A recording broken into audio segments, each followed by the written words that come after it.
요새 우리 사회에서 제일 큰 문제가 뭐라고 생각하십니까?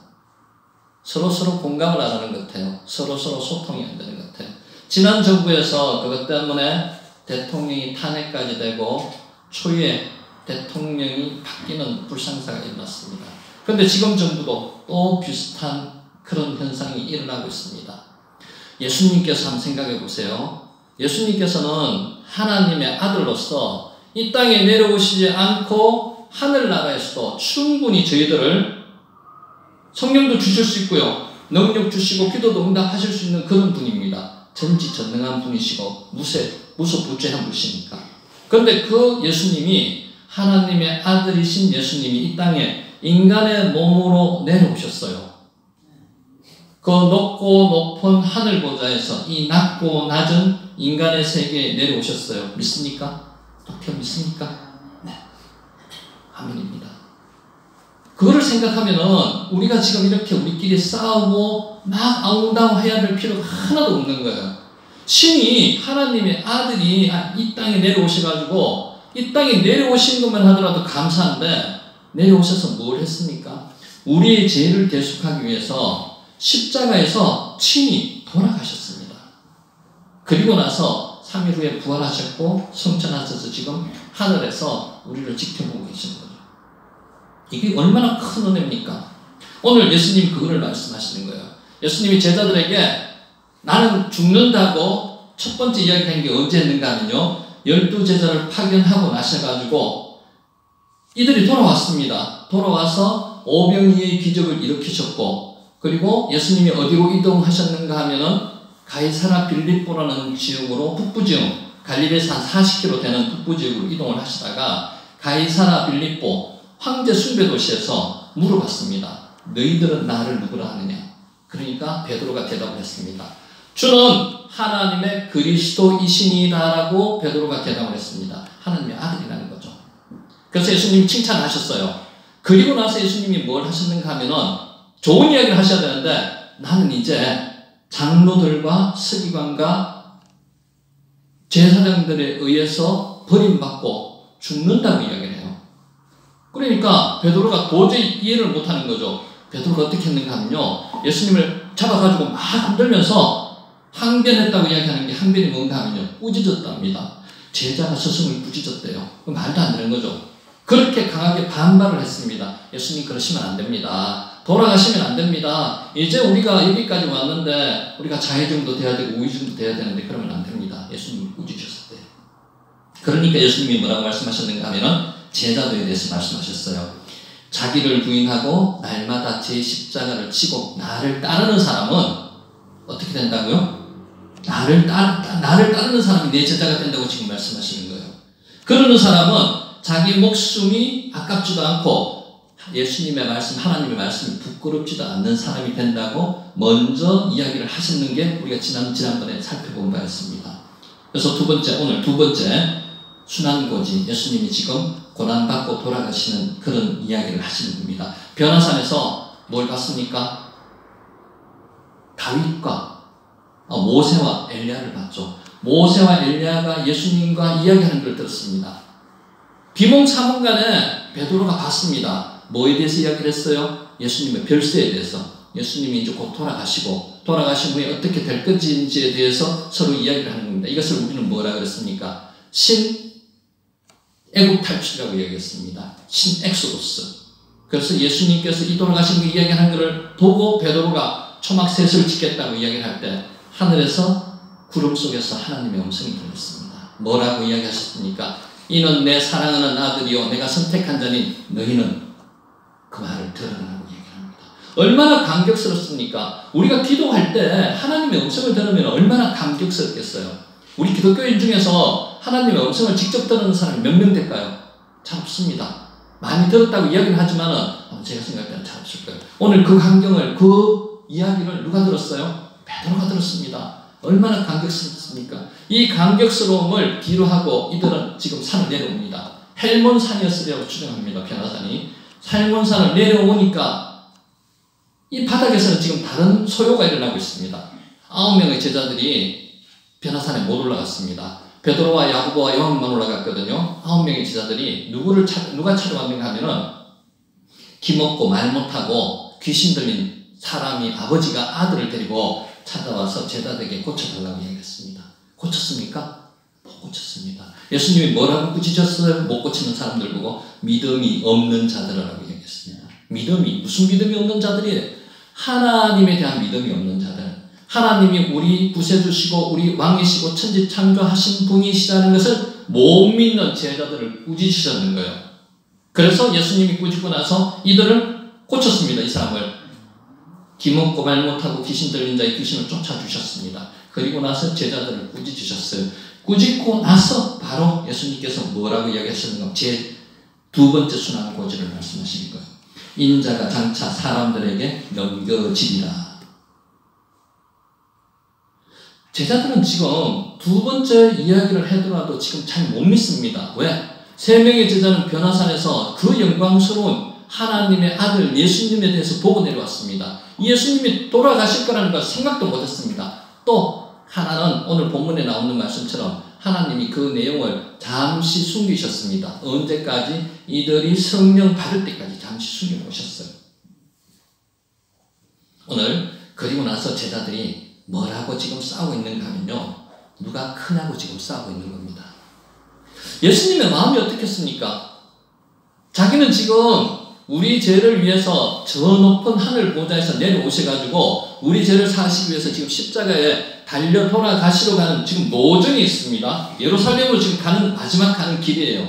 길에서 예수님을 옆에 두고 제자들이 헬몬산에서 내려와가 가이사랴 빌립보에서 이제 가버나움으로 오는 중에 싸우고 있어요. 뭐라고? 누가 크냐고. 박태현 잘 싸우죠. 싸우는데 서로 친구들끼리 누가 크냐고 싸워요. 누가 크냐고. 경쟁하는 거예요. 비교하는 거예요. 원문에는 보면 누가 크냐가 최상급으로 되어 있습니다. 누가 제일 큰가? 마태복음에 보면은 천국에서 누가 크냐로 되어 있습니다. 근데 오늘 누가복음이나 마가복음에는 어떻게 되어 있는가 하면 이 지상에서 누가 크냐고 그렇게 이해를 하게 되어 있습니다. 왜 자기들이 이렇게 물어보고 있는 걸까요? 예수님이 임금이 되시거나 예수님이 정권을 잡으면은 오른팔 왼팔이 누가 될까 지금 이거를 싸우고 있는 거예요. 높이 올라가면 좋죠. 근데 이들이 지금 생각을 잘못하고 있는 겁니다. 예수님은 지금 하늘나라에서 임금이 되시는 것을 지금 이야기하고 있는데 이들은 지금 마태복음 빼고 마가복음 누가가 이야기하는 것은 이 지상에서 왕이 되었을 때 누가 높이 올라가느냐 지금 그거를 지금 이야기하고 있는 겁니다. 어린아이가 나옵니다. 오늘 박혀 나왔는데 어린아이. 여기서 말하는 어린아이는 초등학생 아니에요. 2살 내지 3살 정도의 어린아이를 이야기합니다. 그러면은 이 어린아이는 어떻게 했어요? 잘 움직이지도 못해요. 부모의 도움이 없으면 전혀 살아가지도 못합니다. 우리 출애굽할 때 남자 장정만 60만 명이 애굽에서 이스라엘로 가나안으로 돌아왔습니다. 여자와 아이들은 세리지도 않았습니다. 왜 그럴까요? 인간적인 가치를 두지 않았다는 겁니다. 아이들하고 여자는 경제적 가치가 하나도 없는 식으로 취급을 했습니다. 그 당시에는. 거기다가 그 아이들 중에서도 젖먹이 아이들, 엄마가 젖을 주지 않으면 도저히 살 수 없는 아이들은 경제적으로 완전 무가치한 아이입니다. 그런 아이를 예수님께서는 데리고 와서 옆에다가 세우시면서 가르쳐 주시는 거예요. 비유라고 이야기하죠. 비유를 파라볼레라고 이야기하는데 파라볼레가 뭔가 하면요, 옆에 두면서 설명하는 게 파라볼레입니다. 옆에 두면서 예수님이 지금 이야기하고 계십니다. 이런 사람들 48절 읽어볼게요. 그들에게 이르시되 누구든지 내 이름으로 이런 어린아이를 영접하면 곧 나를 영접하며 또 누구든지 나를 영접하면 곧 나를 보내신 이를 영접함이라. 너희 모든 사람 중에 가장 작은 그가 큰 자니라. 어린아이를 영접하는 자가 가장 큰 자래요. 어린아이 아까 어떤 자라고 그랬어요? 말도 못하고 엄마가 젖을 줘야지만 이 생계를 유지할 수 있는 그 아이를 영접하는 게 예수님을 영접하는 거랍니다. 예수님을 영접하면 하나님을 영접하는 거라고 이야기해요. 그러니까 어린아이 이꼬로 예수님이라고 생각하시면 됩니다. 어린아이를 영접하면 예수님을 영접하는 거예요. 그래서 가장 큰 자는 누구냐? 이런 무가치하고 경제적인 가치도 하나도 없고 귀하지도 않고 비천하고 이런 사람을 영접하는 사람이 가장 큰 자라고 지금 이야기를 하고 계십니다. 그렇게 되기가 참 힘들겠죠. 이 당시만 하더라도 이 이야기는 완전히 파격적인 이야기였습니다. 빌립보서 2장 6절 7절 그는 근본 하나님의 본체시나 하나님과 동등됨을 취하지 아니하시고 오히려 자기를 비워 종의 형체를 가지사 사람들과 같이 되셨고, 여기서 종만 해도 다행인데 종보다 더 못한 어린 아이와 예수님을 지금 동일시하고 있는 겁니다. 이렇게 해가지고 이런 어린아이를 대접하는 게 자기를 대접하는 거고, 예수님을 영접하는 거고, 이것이 하나님을 영접하는 거라고 이야기를 합니다. 우리 성경에 보면은 여러 사람이 아주 낮아지려고 노력했는 사람들이 많습니다. 그 중에서 저는 사울이 반대되는 사람이라고 생각해요. 사울은 낮아지려고 했는 게 아니고요, 다른 사람과 비교를 하면서 다른 사람을 시기하고 그래서 자기 인생을 망친 사람 중에 한 사람입니다. 사울이 처음에는 아주 겸손했던 사람이에요.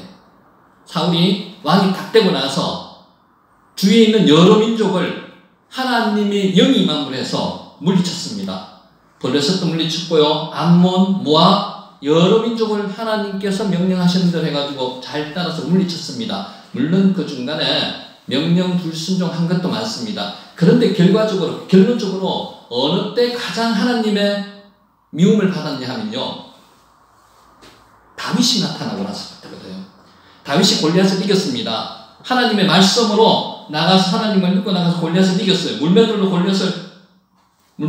골리앗을 이마에 박아가지고 골리앗을 죽였죠. 그리고 나서 다윗이 뭐가 됐는가 하면 군대 장관이 됐습니다. 그리고 군대 장관이 돼가지고 사울의 명령에 따라서 이 민족을 막 나가는 데마다 다 승리를 했어요. 돌아올 때 여자들이 찬송을 불렀는데, 노래를 불렀는데 뭐라고 불렀어요? 사울이 죽인 자는 천천히요, 다윗이 죽인 자는 만만히요. 거기 하나에, 노래 속에 하나에 사울이 완전히 사람이 바뀌어버렸습니다. 사울이 다윗하고 어떤 관계입니까? 사울이 장인입니다. 다윗이 사위예요. 인척간이죠. 그런데도 미워하기 시작합니다. 왜? 비교를 했기 때문에. 좋게 생각하면요, 우리 사위가 내보다 더 훌륭한 장수다 라고 생각하면 됐는데 그렇게 생각 안 했다는 거죠. 그럼 우리도 마찬가지예요. 우리 주변에 있는 사람이, 내 주변에 있는 친척이나 내 주변에 있는 친구가 잘 되면은 칭찬해주고 박수 쳐줘야 되는데 그렇지 않아가지고 지금 이 문제가 일어나는 겁니다. 비교하지 말라는 거죠. 두 번째, 예수님이 말씀하시는 영적 의미는 내려놓으라는 겁니다. 모세가 처음에는 굉장히 혈기가 있는 사람이었습니다. 그거 한번 생각해 보세요. 모세가 40살, 40살까지 애굽 궁중에서 자랐어요. 그래가지고 어디까지 올라갔는가 하면은 애굽에서 서열 5위 안에들까지 들어갔습니다. 5위 안에 들어갔다는 것은 어떤 그 앞에 있는 사람이 어떤 문제가 생기면 왕이 될 수도 있는, 애굽의 왕이 될 수도 있는 그 위치까지 올라갔어요. 그런데도 자기 민족이 히브리 민족이라는 것을 잊지 않은 사람이 모세입니다. 그 모세가 한날은 밖에 나가서 순실하러 갔는데 애굽 사람이 이스라엘 사람을 막 질타하고 때리는 거예요. 보고 분개해가지고 그 애굽 사람을 쳐서 죽여버렸습니다. 그리고 그 사람을 모래에 묻어버렸어요. 근데 아무도 모를 줄 알았는데 그게 발각돼가지고 도망을 갔는 게 어디로 도망갔는가 하면은 미디안으로 도망을 갔습니다. 미디안의 제사장 이도로 집으로 도망을 갔어요. 이도로의 딸과 결혼하고 거기서 하루 이틀 있었는 게 아니고 몇 년을 있었는가 하면 40년을 거기서 생활했습니다. 광야에서 뭘로? 양치기로 했습니다. 양치기는 사람을 만날 일이 거의 없습니다. 거기다가 1, 2년도 아니고 40년 동안 사람을 만나지도 않고 양과의 생활만 계속합니다. 잘못하면은 말도 잃어버릴 수도 있는 그런 상황입니다. 성경에 보면은 모세가 하나님 앞에 이런 하소연을 합니다. 나는 말을 잘 못하는 사람이라고 이야기를 합니다. 기억해요, 박편? 왜 그럴까요? 양하고만 계속 40년을 생활하다 보니까 그렇대요. 사람하고 생활 안 하다 보니까. 그런 모세가 하나님의 쓰임을 언제 받았는가 하면요, 40년 후에 쓰임을 받았어요. 말도 잘 못할 정도로 잊어버릴 정도의 그때 쓰임을 받았는데 하나님이 불렀습니다. 불렀을 때는 모세가 어떤 사람이 되었어요? 사람을 때려 죽일 정도로 혈기왕성한 사람이 아주 온유한 자가 되었습니다. 모세 보고 온유한 자라고 이야기를 합니다. 성경에 그렇게 기록을 했습니다. 그런 모세가 결혼을 했어요. 첩을 뒀어요. 동족을 구스 여자를 취했는데 자기 형 아론하고 누나가 미디안이 막 비난을 하는 겁니다. 그럴 때도 모세는 아무 소리도 안 합니다. 어떤 훈련을 받았기 때문에 40년 동안 그런 온유한 훈련을 받았기 때문에 아무 소리도 안 해요. 하나님이 응대를 해주시기 전에는 자기가 잘 안 합니다. 한번 생각해 보세요. 모세의 어떤 혈기왕성한 부분이 가끔 한 번씩 나타나지만은 그래도 하나님이 그만큼 낮춰가지고 그 자리에 만들어 주셨겠습니다. 그래서 40년 동안 광야 생활을 할 때 이스라엘 민족을 애국 땅으로 출애굽시켜가지고 데려온 민족의 영도자가 될 수 있는 겁니다. 우리도 하나님을 만지시면은요, 원성격이 분을 잘 내고 혈기를 잘 내고 하는 사람도 분도 사그라질 수가 있습니다. 오늘 말씀하시는 거 모세처럼 온유한 사람이라고 다 내려놓으라고 이야기합니다. 신약에 보면 사도 바울이라는 사람이 나옵니다. 사도 바울이 영적으로 대단한 사람입니다. 사도 바울이. 그런데 사도 바울은 영적으로 자기가 내세우지를 않으려고 노력을 해요. 자기가 셋째 하늘에서 올라가 봤다고 이야기합니다. 셋째 하늘이 뭡니까? 천국에도 가봤다는 거죠. 자기가 영적으로 많은 축복을 받았다고 이야기를 합니다. 그렇지만은 자기가 교만할까봐 하나님께서 뭘 주셨다고 이야기를 해요? 가시를 주셨다고 이야기를 해요. 가시가 뭡니까? 안질이라고도 이야기를 하고 어떤 사람은 간질이라고 이야기합니다. 안질 내지는 간질. 뭐라고는 확실히 모릅니다. 그걸 왜 주셨어요? 교만하지 말라고. 그래서 그거를 하나님께서 좀 없애달라고 3번이나 기도를 했는데 그때마다 하나님께서 거절하셨답니다. 그래도 기쁘게 자기가 그걸 가지고 갔다고 이야기합니다. 왜? 하나님께서 주신 축복이 많은데 이 축복을 자기가 교만하지 않도록 하기 위해서 하나님이 그만큼 조처를 해주셨다는 거죠. 우리가 받은 축복이 상당히 많습니다. 재능도 많습니다. 그 많은 것을 더 많은 것을 갖지 못해서 더 다른 것을 주시지 않는다고 우리가 하나님께 불평불만할 필요가 없다는 거죠. 가진 재능, 가진 축복에 감사하기를 바랍니다. 바울은 학식이 대단한 사람이었습니다. 가말리알 문화생으로 대단한 학식을 가진 사람이었습니다. 그런데 이가 뭐라고 이야기를 하는가 하면은 세상의 모든 것을 배설물로 취급했다 그럽니다. 우리가 가져봐야 얼마나 가지겠습니까? 지금 우리나라에서 싸우고 있는 이유가 뭡니까? 내가 잘한다, 내가 더 맞다라고 이야기하는 그런 진영 논리에 갇혀가 지금 싸우고 있는 겁니다. 인간은 비교를 해봐야 고기서 고기입니다. 종이 한 장 차이입니다. 비교할 필요 없습니다. 하나님 앞에 서면 다 똑같은 죄인이고 다 똑같은 비천한 자이고 아무 쓸모없는 아까 어린아이 이야기했죠. 어린아이와 같은 존재라는 거죠. 비교하지 말고 내 것 내어쓰지 말고 다 내려놓는 사람이 되라고 지금 말씀하시는 겁니다. 결론적으로 첫째가 되고자 하면은 섬기는 사람이 되라고 얘기합니다. 섬기는 사람이 어떤 사람이 섬기는 거예요? 교회도 가면 그런 사람 있죠. 자기 거보다 남을 먼저 챙겨주는 사람이 있습니다. 그런 사람이 되라고 이야기해요. 섬기는 사람, 성경에 나오는 섬기는 사람 제일 첫 번째가 저는 예수님이라고 생각해요. 예수님 그 사건 아시죠? 예수님이 요한복음 13장에 보면은 발 씻기는 그 장면이 나옵니다. 제자들의 발 씻기는 장면이. 한번 생각해 보셨어요? 왜 예수님이 파라볼레입니다. 이것도 비유로서 지금 이렇게 가르치고 있는 겁니다. 왜 그런 것을 몸소 실천하셨을까요? 저는 그거 한번 생각해 봤습니다. 예수님께서 생활에 있는 것을 이용을 하셨지만은 왜 그거를 생각하시는가 하면은 마지막 만찬 자리에서 일어난 일이거든요. 마지막 만찬 자리에서 누군가 거기 온 사람들의 발을 씻겨서 만찬을 해야 되는데 발을 씻기지 않았어요. 그 누군가가 누가 되어야 됐을까요?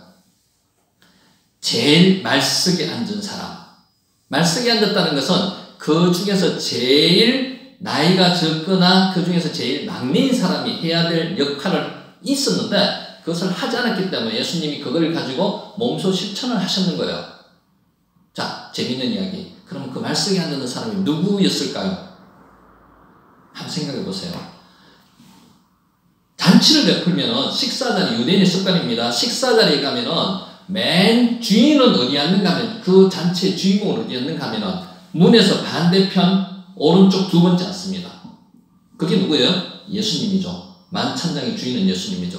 그리고 두 번째, 그 오른편, 바로 주인의 오른편, 주인공의 오른편에 앉는 사람은 누군가 하면요. 그 만찬장에서 제일 소중한 사람, 내지는 사랑받는 사람. 예수님을 사랑받는 제자가 누구였어요? 박현 알아요?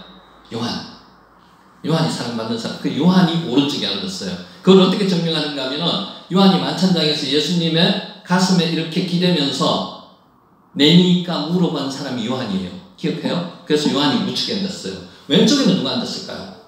왼쪽에는 그 만찬장을 제공한 주인 내지는 그 만찬장의 연회를 베푼 사람. 그럼 그 사람이 누구예요? 가룟 유다. 가룟 유다가 돈을 맡고 있었어요. 재정 담당이 가룟 유다입니다. 나머지 사람은 중요하네요. 여기서 제일 중요한 사람이 누굴까요? 제일 마지막에 앉은 사람이 누굴까? 제일 마지막에 앉은 사람이 결론 말씀드릴게요. 베드로였습니다. 베드로가 왜 마지막에 앉았을까요? 여러 가지 증명이 나옵니다. 베드로는 성격이 급해서요. 수제자고 성격이 급해서 남들 보기에는 봉사하는 것처럼 보이고 싶었어요. 그래서 만찬장에 가서 제일 먼저 뛰어가서 앉은 사람. 예수님 맞은편에 앉았다는 거죠. 그리고 앉기는 앉았는데 아까 제가 말씀드렸는 것처럼 해야 될 일이 뭐예요? 발 씻어줘야 되는 일이에요. 발 씻어줘야 될 일. 근데 발을 안 씻어줬어요. 그냥 앉아가지고 말석에 앉아있는 걸로만 족한 거예요. 왜? 또 성경에 나오는 말로 요한한테 물어봤다 그래요. 예수님이 나를 팔자가 여기 있느니라 내하고 떡을 집어넣는 자가 그니라고 이야기할 때 베드로가 맞은편에 있는 예수님 우편에 있는 요한 보고 물어봅니다. 그래서 맨 말석에 앉았다는 것을 증명하는 거죠. 또 하나 중요한 거. 베드로를 제일 늦게 예수님께서 발을 씻겨주셨습니다. 또 성경에 기록되어 있어요. 그래서 베드로가 제일 말석에 앉았다는 거죠. 오늘 이거를 제가 왜 말씀드리는가 하면은 우리도 겉으로는 베드로와 같이 말석에 앉으면서 흉내는 섬기고 봉사한다는 표시는 냅니다. 그런데 실제로는 그런 사람이 잘 없다는 거죠. 지금 섬기고 봉사하는 사람이 많으면은 대한민국에서 지금 이런 사회적인 불협화가 일어나지 않는다고 보시면 됩니다. 교회에서도 싸우는 이유가 뭡니까? 말석에 앉은 사람은 많은데 말석에 앉은 사람이 말석에 앉은 것처럼 행동을 안 해서 그렇습니다.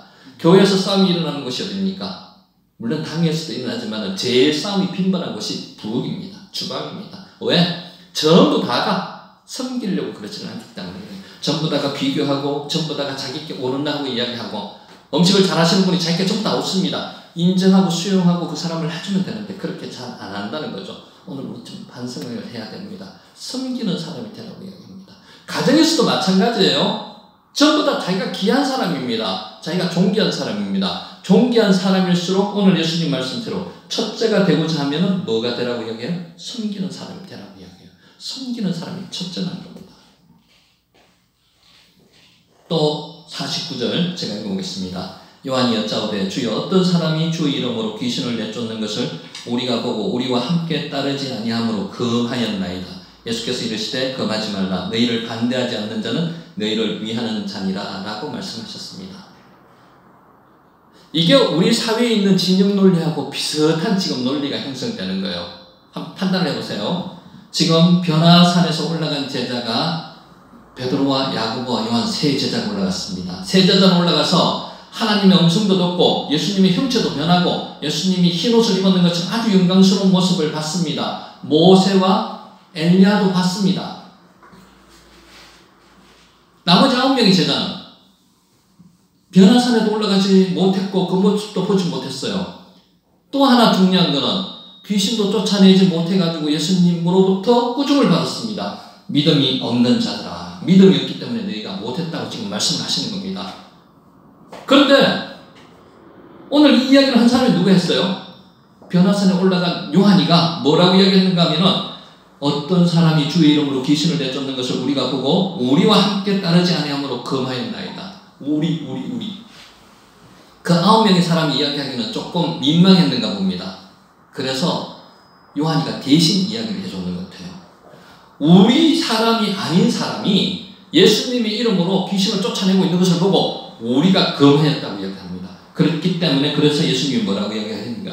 금하지 말라. 너희를 반대하지 않는 자는 너희를 위하는 자니라고 이야기를 합니다.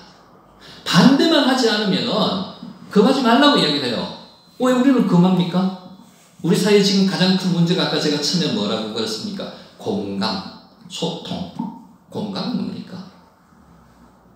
내하고 같은 사람, 내하고 같은 생각을 하는 사람 외의 사람은 전부 다 적으로 취급해요. 나 외의 사람이 이야기하는 것은 진리가 아니라고 이야기합니다.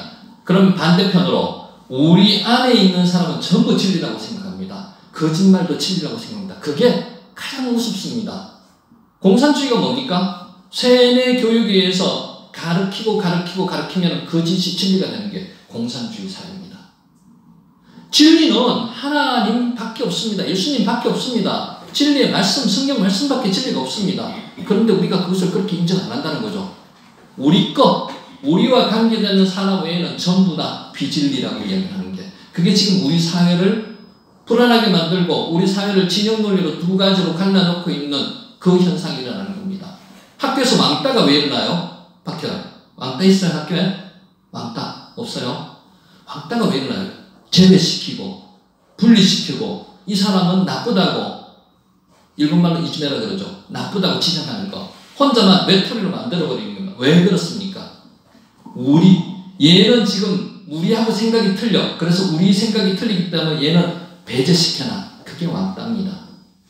사회가 그래 돼서는 안 되는 거죠. 교회도 마찬가지예요. 내하고 생각이 다른 사람이 있습니다.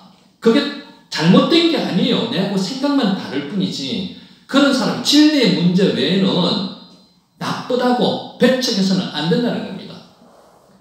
어떤 교회에 그런 문제가 있었답니다. 당에서 싸움이 났대요. 왜? 악기를 사용하는 문제 때문에. 악기 사용은 공공연하게 다 되어 있습니다. 드럼을 칠 수도 있고요. 푹도 갖다 놓을 수도 있고 장구도 갖다 놓을 수 있습니다. 그게 교회의 본질상의 문제, 예배의 본질상의 문제하고 뭔가 연관이 됩니까? 아닙니다. 상관없습니다. 취향에 따라서 갖다 놓는 것을 좋고 그게 예배에 도움이 된다고 생각하시는 분들이 많은 교회는 갖다 놓고 쓸 수가 있는 거예요. 그게 진리의 문제가 아니기 때문에 싸움의 문제가 아닙니다. 그런데 그것 때문에 싸움이 일어나는 교회가 많습니다. 이런 문제 말고도 여러 가지 문제가 많이 있을 수가 있어요. 우리는 한번 생각해 보아야 됩니다. 우리가 하는 게 정통이고 우리가 하는 게 진리이기 때문에 따라야 된다. 그건 아니라는 겁니다. 예수님이 말씀하셨죠. 너희를 반대하는 사람이 아니면은 우리를 위하는 사람이라고. 반대, 제외시키지 말라고 지금 말씀하시는 겁니다. 오늘 두 가지를 말씀드렸습니다. 섬기는 사람이 되라. 두 번째, 화목하라. 근데 이 두 가지를 한번 판단해 보시면요. 인간의 힘으로는 어렵습니다. 할 수 있겠어요? 이상적으로 생각은 할 수 있습니다. 노력은 할 수 있습니다. 그렇지만은 실현하기가 그만큼 어렵다는 거죠. 우리는 기도해야 됩니다. 성령의 도우심으로 인해서 이와 같이 섬기고 이와 같이 화목할 수 있는 게 이루어질 수 있는 거예요. 성령의 도우심을 받아야 됩니다. 성령의 불을 받아야 되고 성령의 능력을 받아야 됩니다. 성령의 능력을 받으면요, 아이들도 받을 수 있습니다. 박태원도 받을 수 있습니다. 고령의 할아버지 할머니도 받을 수 있습니다. 성령을 받으시면요, 몸이 뜨거워집니다. 몸이 뜨거워지면은 우리 몸에 있는 면역 체계가 지금보다 훨씬 강해집니다. 감기도 안 걸립니다. 비염도 안 걸립니다. 암도 걸리지도 않고 걸렸던 사람이 치료도 됩니다. 나쁜 것을 태웁니다. 벌레도 태우고요, 병균도 태우고요, 중독 태웁니다. 인터넷 중독, 도박 중독, 알코올 중독, 담배 중독, 마약 중독, 인터넷 중독 큽니다. 애들 인터넷 중독 때문에 나는 지금 안 하고 싶어. 안 하고 싶은데도 할 수 없이 하는 사람이 많습니다. 뭘 받아야 돼요? 성령 받으면 인터넷 중독 없어집니다. 태워요. 환청, 막 이상한 게 들려요. 그런 걸 오래 하면은 내가 실제로 일어나지 않는 게 막히게 들려요. 환청이라 그러죠. 환각, 눈에 뭐가 보이는가 하면요, 내가 생각하지도 않은 게 막 눈에 보여요. 한쪽 이상하게 막 기어다니는 듯한 느낌도 들어요. 이런 게 중독입니다. 이것을 치료할 수 있는 방법은 성령의 능력밖에 없습니다. 성령을 받으면요, 나쁜 것을 다 녹여요. 죄를 다 녹여요. 금을 녹이듯이, 정금을 만들 때 금을 녹여가 만들지 않습니까? 녹여가지고 점검처럼 만들어주는 겁니다. 악성, 독성, 죄성, 인간의 모든 나쁜 것을 다 녹여줍니다. 마지막으로 성령을 받으면 힘이 있습니다. 어떤 힘? 아까 방금처럼 내가 섬기지 못하고 내가 화목하지 못하는데도 섬기고 화목할 수 있도록 만들어주시는 게 성령의 능력입니다. 그래서 오늘 말씀드리는 것은 화목하라, 섬기라고 예수님이 말씀하셨는데 이 예수님의 말씀 뒤에는 빠진 게 하나 있습니다. 성령이 너희에게 임하시면 이런 능력이 있으시기를 믿으시기 바랍니다. 기도드리겠습니다. 거룩하신 아버지 하나님, 오늘도 주님께서 저희에게 섬기는 사람이 되라, 첫째가 되고자 하는 섬기는 사람이 되라, 남을 비교하지 말고 섬기는 사람이 되기로 말씀하셨습니다. 그리고 또 화목하라고 말씀하셨습니다. 우리 진영 논리에 빠져서 우리 외의 사람과는 화목하지 못하는 우리 사회의 현실을 아버지 주님께서 말씀하시면서 이러지 말라고 지금 말씀하시는 겁니다. 우리 인간의 힘으로는 힘듭니다. 가족 안에서도 화목하지 못하고 가족 안에서도 섬기지 못하는 현상이 일어나고 있는 게 인간의 힘으로 하려고 하면 할 수가 없습니다. 기도하여서 성령 받게 하여 주시옵소서. 성령께서 임하시면 이와 같은 능력이 임할 줄 믿습니다. 성령이 임하여서 이와 같은 능력이 저에게 임하는 그런 동대교회 교인들이 되게 해주시기를 간절히 바라고 예수님 이름으로 기도드립니다. 아멘.